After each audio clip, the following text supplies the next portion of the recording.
आज जो मुज़ाकरात का दौर शुरू हुआ है, इसकी तरफ जाने की जरूरत थी पीटीआई को? क्या करने की जरूरत थी? सॉरी, मुझे आवाज नहीं आ रही। मैं ये नेशनल डायलॉग की तरफ जो गए हैं, इसकी तरफ जाने की जरूरत थी पीटीआई को? मैं तो कहता हूँ हर पॉलिटिकल पार्टी को ये पॉलिटिकल प्रोसेस है, बिल्कुल नेगोशिएशन तो सियासत का एक लाजमी जुज़ है, क्यों नहीं जाने, बिल्कुल जाके नेगोशिएट के इस मुल्क की खातिर सब नेगोशिएट करें, बात करें ताकि ये क्राइसिस किसी तरह खत्म हो। अच्छा, क्राइसिस किसी तरह खत्म हो, और अचानक से पता चलता है कि मुल्क के जो वज़ीर आज़म हैं वो वोट ऑफ कॉन्फिडेंस ले लेते हैं बगैर सदर के कहने के या हिदायत के।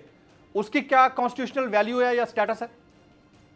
देखिए देखिए उनका इस्तेहकाक है, वो किसी वक्त भी वोट ऑफ कॉन्फिडेंस ले सकते हैं ना, वो उसमें तो कोई वो इशू नहीं है जी।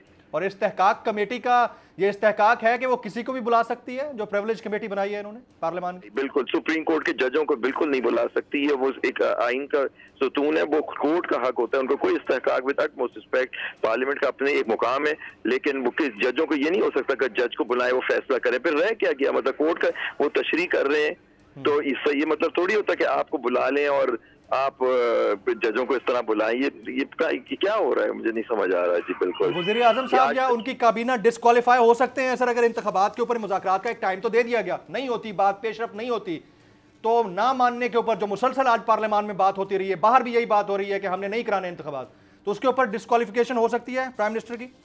अपना फैसला कर दिया है, कोर्ट का फैसला है, अगर आप कोर्ट की बात नहीं मानेंगे, कोर्ट के अपने तरीके होते हैं, तो फिर उसमें चले जाएंगे। वो अगर कोर्ट की बात सबको माननी होती है, फिर वो वक्त ही बताएगा कि कोर्ट फिर किस तरह से उसको डील करेगी। आपको भी मालूम है, मुझे मालूम है, लेकिन मुझे जो चीज बात का डर है, और अल्लाह करे ऐसा ना हो कि कहीं ये आइन शिकनी की तरफ बात ना चली जाए, फिर कंटेम्प्ट की बात ना रहे जी। आइन शिकनी आपकी नजर में हो नहीं चुकी अब तक? हो रही है, लेकिन पॉइंट इज, देखिए इलेक्शन अभी 14 को होने, अभी 14 को नहीं, 14 तारीख नहीं आई, लेकिन आज उन्होंने पैसे देने से मना कर दिया। वो कल जब रिपोर्ट आएगी जो है, फिर उसके बाद देखते हैं कोर्ट क्या प्रोसीडिंग्स करती है जी। Very right. हवाए नफ्स की है हुक्मरानी, लुटेरा कर रहा है पासबानी। बोल न्यूज के मार्केटिंग हेड आकाश राम ताहा लापता, तफ्तीशी इदारे जवाब देने से कासिर, अहले खाना परेशान, बेटे की जुदाई में माँ गम से निढाल। जो बच्चो हिंदू हुआ पर आए थे जो को पाकिस्तानी, मुझे मेहरबानी करे पंहिंजो आकाश वापस कयो। हुकूमत से बेकसूर और मुहिब्बे वतन बेटे की बाजियाबी के लिए फरियाद। आकाश राम के अगवा के खिलाफ अहले खाना की जानिब से सुप्रीम कोर्ट में दरख्वास्त दायर। सुप्रीम कोर्ट के चीफ जस्टिस उमर अता बंदियाल से आकाश राम के अहले खाना की जल्द समाअत की इस्तदा। मुश्किल की इस घड़ी में आलमी मीडिया ने भी उठाई आवाज।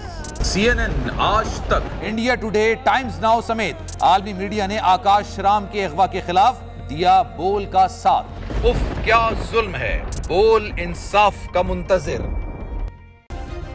सब्सक्राइब करें और बेल दबाएं ताकि कोई खबर रह न जाए।